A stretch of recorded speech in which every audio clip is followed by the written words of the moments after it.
Je vous salue tous dans le précieux nom de notre Seigneur et Sauveur Jésus-Christ. J'espère que vous allez bien dans vos maisons.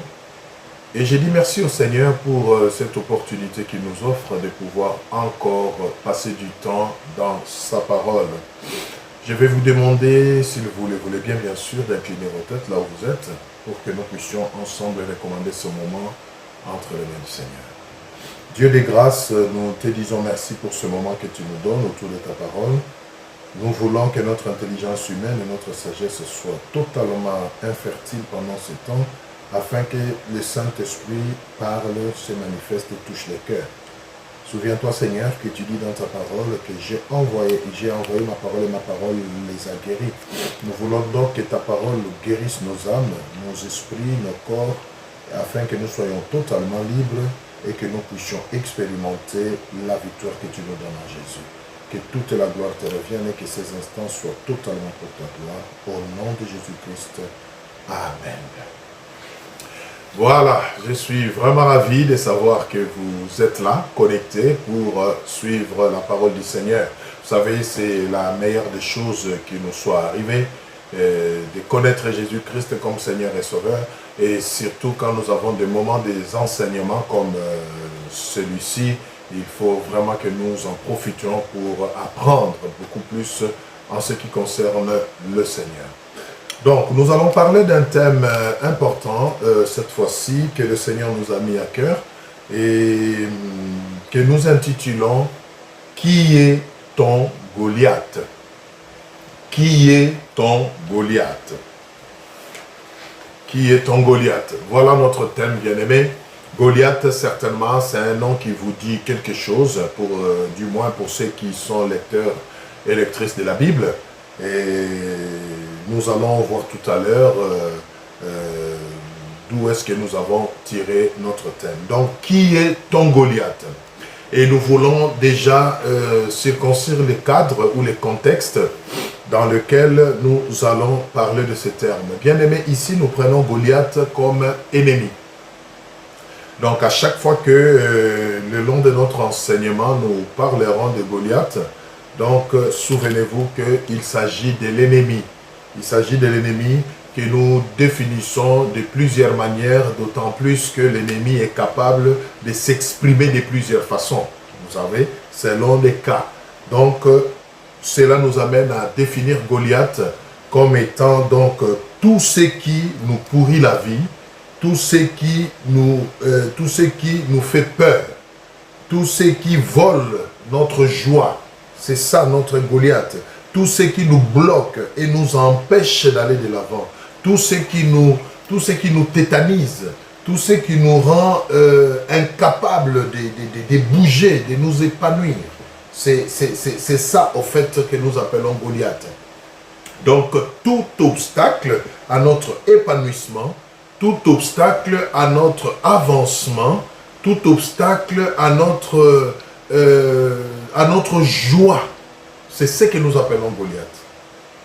Et bien aimé, les cas sont légion, vous n'avez qu'à observer comment les hommes et les femmes, et pourtant créés à l'image et à la ressemblance de Dieu, sont en train vraiment de vivre dans des situations compliquées. Il y en a qui ont même perdu le goût de la vie, il y en a qui sont désespérés, et bien toutes ces choses qui nous plongent dans des situations comme ça, c'est ce que nous appelons Goliath dans notre enseignement. Et Goliath peut prendre plusieurs formes, peut s'exprimer de plusieurs manières selon les cas. Donc, votre Goliath peut être la maladie, par exemple. Une maladie qui vous a été diagnostiquée et depuis lors, ça vous a affaibli, ça vous a abattu, découragé et vous vous dites, j'attends les moments pour partir. Parce que même la médecine vous a confirmé qu'elle n'est pas en mesure de vous guérir. Vous voyez? Ça, c'est votre Goliath. Goliath peut aussi être une circonstance ou une situation. Vous voyez? Une circonstance ou une situation qui nous bloque, qui nous empêche de savourer la vie qui est un don de Dieu. Hein? Cette situation peut être le chômage. Goliath peut être le chômage. Le chômage a tellement élu domicile dans votre vie que vous commencez même à manquer ce qui est nécessaire pour la vie de chaque jour. Et cela vous limite, cela vous frustre, cela vous amoindrit et fait même que les autres tout autour de vous vous méprisent, vous voyez, à cause de ça. Hein? La circonstance, Goliath peut être le célibat. Vous voulez bien vous marier, vous voulez bien fonder un foyer, mais les circonstances qui vous environnent ne vous le permettent pas. Les moyens financiers, par exemple, manquent, ou vous avez un problème sérieux de choix, vous voyez, et tout cela vous préoccupe. Vous voulez bien avancer, mais vous vous sentez limité. Ça aussi, ça peut être Goliath dans votre vie. Goliath, c'est-à-dire l'ennemi, peut être aussi un péché. Un péché qui a tellement pris de la place dans votre vie que vous n'arrivez plus à vous en débarrasser. Vous êtes conscient qu'il s'agit d'un péché. Vous êtes conscient que ce n'est pas bien. Mais au fait, vous n'arrivez pas à vous en débarrasser. Vous voyez? Et ça devient un obstacle devant vous. Ça s'élève devant vous comme une montagne, au fait, qui vous limite de voir l'autre côté du chemin et fait que vous soyez bloqué à un certain niveau dans votre vie. Goliath ou l'ennemi bien-aimé, oui, ton Goliath ou ton ennemi peut aussi être un échec. Un échec que tu as connu dans le passé, un échec que tu as connu à un moment donné de la vie et qui est resté permanent, présent dans votre vie. Il reste présent dans votre vie, il vous hante, il a de l'emprise sur vous et ça vous empêche même d'oser entreprendre. Oui, il y a des gens qui n'osent même plus faire des projets, qui n'osent même plus poser des actes ou avancer, parce qu'ils se disent rien ne me garantit que je vais réussir. Et à chaque fois qu'ils se souviennent d'un échec déjà vécu, ils se disent je n'aimerais pas que cet échec se répète. Et d'office, vous êtes bloqué, vous ne savez plus oser aller de l'avant à cause de cet échec. Eh bien, c'est ça votre Goliath. Goliath peut être aussi un passé malheureux, un passé qui vous a tellement affecté, qui continue en fait à avoir de l'emprise sur votre vie. Vous avez peut-être passé une très mauvaise enfance, vous voyez. Vous avez peut-être été maltraité pendant votre croissance, pendant que vous grandissiez. Vous avez peut-être vécu dans une famille qui était vraiment dans une emprise démoniaque ou dans une pauvreté sans précédent. Et cela vous a tellement marqué que même aujourd'hui, vous n'arrivez pas à vous épanouir parce qu'au fait, vous vous disqualifiez vous-même. Vous vous méprisez vous-même et vous vous dites, il y a des choses auxquelles je ne peux même pas prétendre parce que je ne le mérite pas. Ça, c'est un Goliath dans votre vie. C'est-à-dire un ennemi qui vous empêche d'avancer. Goliath peut aussi être une faiblesse. Une faiblesse quelconque que vous accusez par rapport à une situation. Ouais. Ça peut être peut-être une addiction à la drogue, une addiction aux stupéfiants, une addiction à l'alcool. Ouais. Vous n'arrivez pas à vous en débarrasser. Vous ne pouvez plus vous en passer. La drogue devient pratiquement votre vie. Le sexe devient pratiquement votre vie. Tout dans votre vie tourne autour de cette addiction et ça vous limite. Vous n'avez même pas le temps de faire d'autres projets ou de penser à autre chose si ce n'est à ce qui vous bloque. Voilà un peu comment nous définissons Goliath avec toutes les différentes facettes qu'il peut prendre dans notre vie. Et enfin, Goliath, ça peut vous étonner, mais c'est la vérité, Goliath peut aussi être une personne. Comme nous allons le voir tout à l'heure dans les cas des enfants d'Israël. C'était tout un personnage, un personnage physique qu'on pouvait voir, qu'on pouvait entendre. Oui, votre Goliath peut être votre mari. Votre Goliath peut être votre femme, malheureusement. Souvenez-vous, Jésus même l'avait dit. Hein, l'homme aura pour ennemi les gens de sa maison. Vos enfants peuvent s'élever à un Goliath à un moment donné, c'est-à-dire ils vous pourrissent la vie. Souvenez-vous, nous avons dit que Goliath, au fait, c'est tout ce qui nous empêche de nous épanouir et de vivre pleinement la vie qui est un don de Dieu. Donc, voilà un peu comment nous Dans quel contexte nous parlons de Goliath? Donc, tout ce qui nous empêche d'aller de l'avant. Alors, nous allons voir dans la parole du Seigneur un cas qui nous est rapporté là, des enfants d'Israël qui étaient à un moment donné de leur vie confrontés à un Goliath qui était un personnage physique et qui les a terrorisés pendant un temps de leur vie, à telle enseigne que tout était focalisé sur lui. C'est-à-dire les enfants d'Israël, commençant par le roi jusqu'au dernier peuple, ne pouvaient même plus penser à autre chose ou envisager autre chose tant que ces géants Goliath s'étaient pointés devant eux avec des menaces de destruction, bien sûr. Donc, en bref, nous disons que Goliath, ton Goliath, c'est tout ce qui doit être surmonté dans ta vie. Tout ce que tu dois vaincre dans ta vie. Tout ce que tu dois contrôler dans ta vie. C'est ce que nous appelons Goliath. Et ça nécessite que les choses changent pour que la situation aussi puisse être renversée, c'est-à-dire que tu puisses vaincre ton Goliath, que tu puisses contrôler la situation. Alors, nous allons prendre notre premier passage justement donc pour illustrer tout ce que nous venons de dire et voir un cas concret des enfants d'Israël. Bien aimés, les enfants d'Israël, vous le savez, c'était le peuple de Dieu. Une nation que le Seigneur, dans sa souveraineté, s'est choisie et s'est réservé pour manifester sa gloire parmi autant de nations. Mais ce peuple-là de Dieu, la Bible nous fait voir que dans sa marche avec ce Dieu-là qu'il avait choisi, n'a pas seulement connu de moments de joie. Il y a eu des moments de frustration, il y a eu des moments d'embarras où le peuple ne savait même pas quoi faire. Le peuple se sentait limité et menacé. Mais béni soit le Seigneur qui nous choisit parce qu'il finit toujours par frayer un chemin pour nous, par créer une situation pour nous sortir de notre peur, de notre crainte. Nous prenons donc notre Bible et nous allons lire notre premier passage à cette occasion. Nous allons dans les livres de Samuel, donc nous prenons 1 Samuel. Nous allons lire 1 Samuel au chapitre 17. 1 Samuel 17, nous lisons du premier verset au 11e verset. 1 Samuel 17, du premier verset au 11e verset. Je vous laisse le temps de trouver.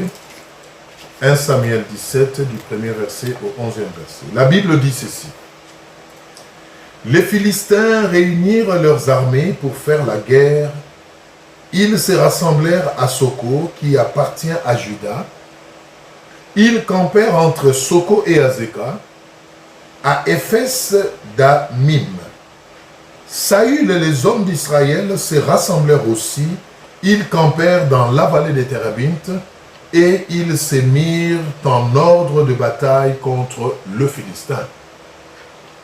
Le Philistin était vers la montagne d'un côté et Israël était vers la montagne de l'autre côté. La vallée les séparait. Un homme sortit alors du camp des Philistins et s'avança entre les deux armées. Il s'est nommé Goliath. Voilà d'où nous avons tiré le titre de notre enseignement. Il s'est nommé Goliath. Il était de Gath et il avait une taille de 6 coudées et un enfant. Sur sa tête était un casque de rein et il portait une cuirasse à écailles du poids de 5000 cycles de rein. Il avait aux jambes une armure d'airain et un javelot d'airain entre les épaules. Le bois de sa lance était comme une ensouple de tisserand et la lance pesait 600 cycles de fer. Celui qui portait son bouclier marchait devant lui. Le Philistin s'arrêta et s'adressant aux troupes d'Israël, rangées en bataille, il leur cria: « Pourquoi sortez-vous pour vous ranger en bataille? ne suis-je pas le Philistin? Et n'êtes-vous pas des esclaves de Saül? Saül, c'est le roi d'Israël à l'époque. Choisissez un homme qui descende contre moi. S'il peut me battre et qu'il me tue, nous vous serons assujettis et vous nous servirez. Nous vous serons assujettis, mais si je l'emporte sur lui et que je le tue, vous nous serez assujettis et vous nous servirez. Le Philistin dit encore, je jette en ce jour un défi à l'armée d'Israël. Donnez-moi un homme et nous nous battrons ensemble. Saül et tout Israël entendirent ces paroles du Philistin. Et ils furent effrayés et saisis d'une grande crainte. Arrêtons un peu là. Bien aimé, ici, c'est vraiment l'illustration de Goliath, comme nous venons de le définir, c'est-à-dire, souvenez-vous, tout ce qui nous fait peur, tout ce qui nous terrorise, qui nous pourrit la vie et qui nous empêche d'avancer. La Bible nous donne une histoire ici des enfants d'Israël où, à un moment donné, ils ont eu à faire face à Goliath. Et Goliath comme un personnage physique qui était là devant eux. Il devait livrer la guerre contre le Philistin. Et Goliath, nous venons de le lire, bien-aimés, tel que la Bible le décrit, nous pouvons déjà nous dire, nous pouvons déjà nous imaginer que c'était, passez-moi l'expression, un monstre. De par sa taille, sa carrure et même les armes qu'il portait, tout sortait de l'ordinaire, commençant par sa posture et même ses armes. Donc, tout prêtait à la peur, à la crainte, quand on était devant cet homme. Et la Bible dit, pendant un bon bout de temps, cet homme, Goliath, a terrorisé tout Israël. Commençant par le roi jusqu'au plus petit peuple. Tous étaient, la Bible dit, tous étaient dans la crainte, y compris le roi. Le roi qui était aussi un homme de guerre, qui était aussi un homme de conquête, vous voyez. Et il a lancé un défi aux enfants d'Israël. Pendant un temps, Israël était pris en otage par ces géants. Israël ne pouvait pas avancer. Israël ne pouvait même pas penser à autre chose. Il ne pouvait pas concevoir d'autres projets aussi longtemps que ces géants, qui étaient un véritable obstacle, s'étaient devant lui, proférant des menaces. Il dit, ça ne vaut même pas la peine que le désarmé s'affronte. Je suis là, je me présente. Trouvez-moi quelqu'un dans votre camp qui puisse me faire face.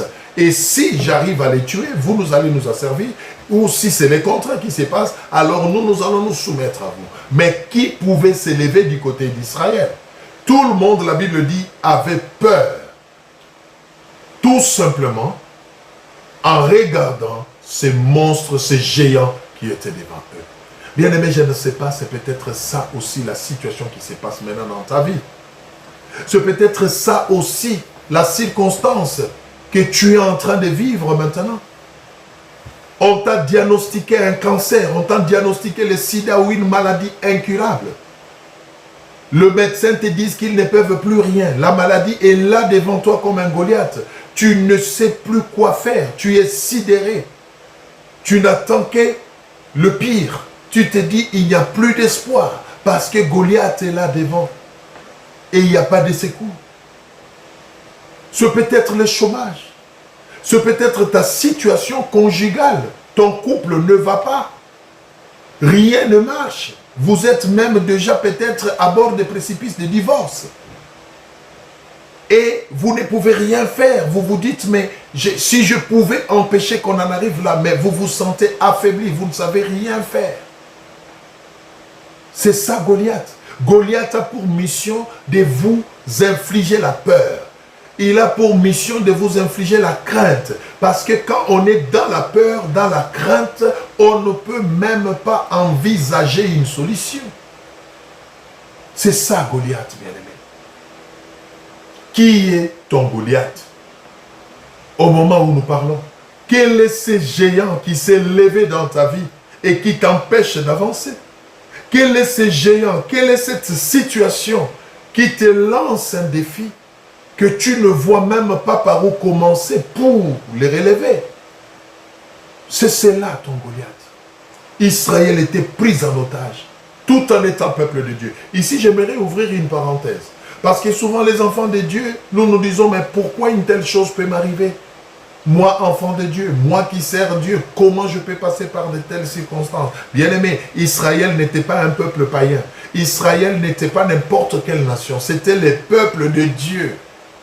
C'était l'élu de Dieu parmi tant de nations. Mais cela n'a pas empêché à Goliath de s'élever et d'avoir l'audace de lui lancer un défi. Donc, ne vous plaignez pas, ne soyez pas surpris qu'il y ait un Goliath qui se lève dans votre couple, qu'il y ait un Goliath qui se lève dans votre vie professionnelle, qu'il y ait un Goliath qui se lève contre votre santé. L'ennemi se lève, il a l'audace, nous l'appelons un audacieux. Il ose toujours, il tente toujours, bien-aimé, et il sera toujours là. Et l'objectif, c'est de vous captiver dans la peur. Vous garder prisonnier dans la peur, dans la crainte, afin que lui puisse contrôler et gagner du terrain. C'est ça, Goliath, bien-aimé. Qui est ton Goliath? C'est peut-être des mauvais souvenirs que tu as vécus dans le passé, qui constituent un Goliath pour toi. Pour les enfants d'Israël, c'était un personnage physique qui était là, qui le voyait. Mais peut-être toi, ton Goliath, tu ne le vois pas, mais tu le sens par les effets, par l'impact qu'il a sur ta vie. Tu n'avances pas. Rien ne marche, bien-aimé. Le niveau de pauvreté, de misère que tu vis sort de l'ordinaire. Il y a un Goliath quelque part qui s'élève. Les échecs répétés, récurrents, il y a un Goliath derrière. Pas de stabilité dans ton couple. Tu ne peux pas rester dans un mariage et jouir. Toi, tu vas de divorce en divorce, de séparation en séparation. Il y a un Goliath qui s'élève contre toi. Ce n'est pas normal, bien-aimé. Toute situation qui sort de l'ordinaire, qui nous empêche de vivre une vie normale, une vie épanouie, bien-aimé, c'est qu'il y a un Goliath derrière.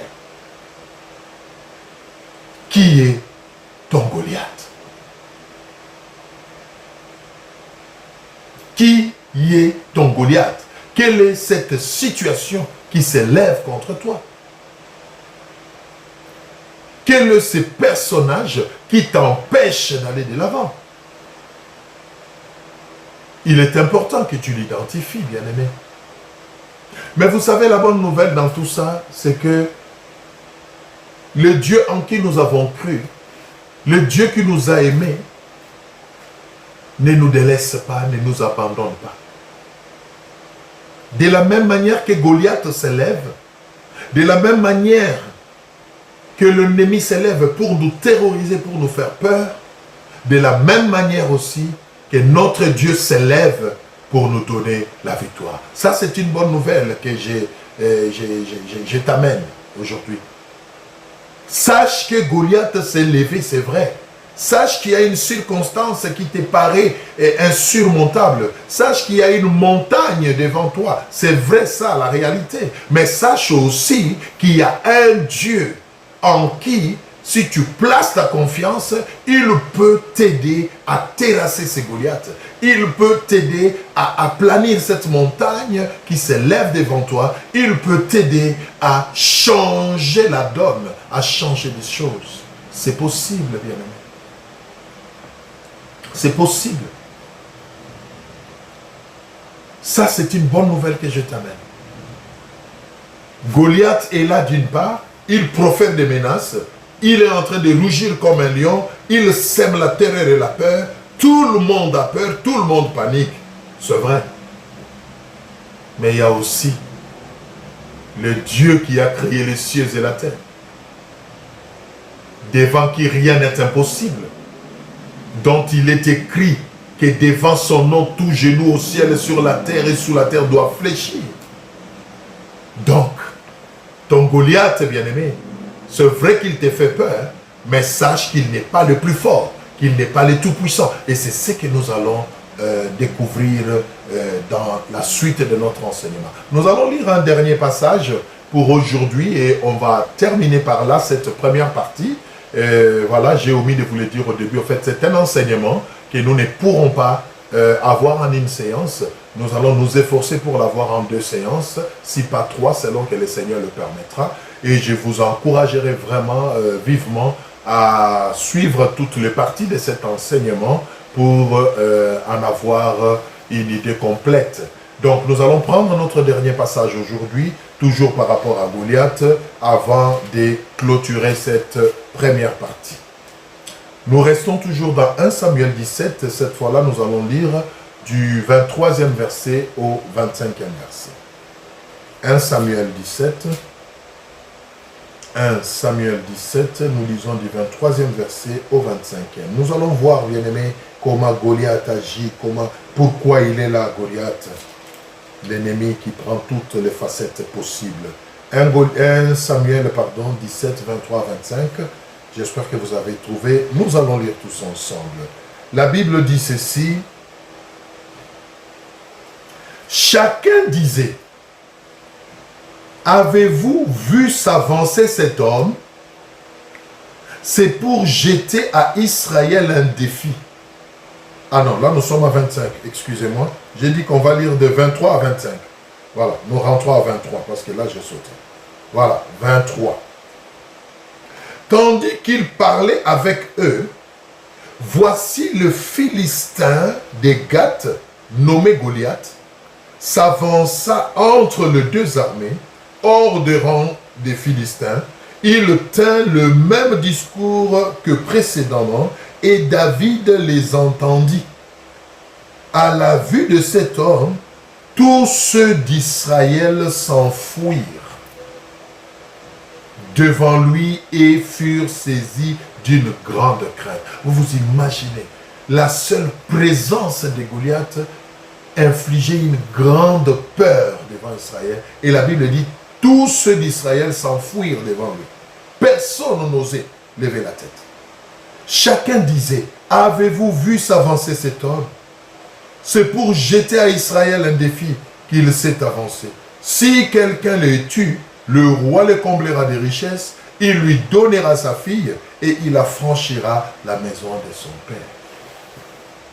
Les royaumes étaient tellement terrorisés, tellement tétanisés par la peur, que le roi a commencé même à faire des promesses, des récompenses. Il dit, celui qui aura l'audace, celui qui aura le courage d'affronter cet homme et qui mettra fin à ces menaces, moi je promets de le récompenser. Ça montre le niveau de désespoir que même le roi avait. Mais béni soit le Seigneur, bien-aimé. Béni soit le Seigneur qui ne nous abandonne jamais. À chaque circonstance, il suscite toujours un homme providentiel. Il suscite toujours une opportunité, bien-aimé, pour que nous puissions nous en sortir. Ça, c'est la bonne nouvelle. C'est la bonne nouvelle, bien-aimé, que notre Dieu nous amène. Oh, peu importe les Goliaths qui est devant vous, la bonne nouvelle que je vous annonce ce soir avant de terminer cette première partie, bien-aimée, c'est que Dieu au ciel, de même que Goliath s'est levé, a aussi préparé un homme providentiel, une situation, une circonstance providentielle qui fera que tu puisses t'en sortir. Ça, c'est la bonne nouvelle. Et nous verrons dans la suite comment le Seigneur va sortir son peuple de l'emprise de ces géants qui est Goliath qui était devant eux. Donc, cela va faire la deuxième partie de notre enseignement que nous verrons prochainement si Jésus-Christ ne revient pas dans l'entretemps aussi. Voilà, la mort ne nous emporte pas, mais sinon, nous allons le voir la prochaine fois et nous allons intituler cette deuxième partie de notre enseignement « Comment vaincre son Goliath ». Nous avons vu comment Goliath terrorise, quelle est sa mission, comment il nous fait, qu'il nous plonge dans la panique. Mais nous allons voir qu'il n'est pas invincible, qu'il n'est pas impossible de terrasser Goliath. C'est possible. Et nous allons voir ensemble comment arriver à vaincre son Goliath. Comment arriver à changer la situation. Ça sera la deuxième partie que nous verrons. Voilà, je ne veux pas abuser de votre temps, donc je vais m'arrêter là pour aujourd'hui et pour cette occasion. Et nous continuerons par la grâce de Dieu pour la deuxième partie que je vous recommande vivement de suivre pour avoir une idée complète. Donc nous verrons comment vaincre Goliath la prochaine fois. Que mon Dieu vous bénisse. Et ma prière est que la paix de Dieu soit votre partage et que le Seigneur, aujourd'hui, après cette première partie, vous inspire une prière adéquate, une prière efficace, que le Saint-Esprit vous aide à prier, à réaliser que votre Goliath n'est pas le Tout-Puissant. Votre maladie peut être guérie, bien-aimé. Votre situation conjugale peut être revue. Le Seigneur est capable de vous donner une belle carrière. Il est capable d'essuyer vos larmes et de panser les plaies qui saignent dans votre cœur. Votre Goliath peut être vaincu. Ça, c'est la bonne nouvelle. Et c'est sur cette note-là que je vous dis, soyez bénis.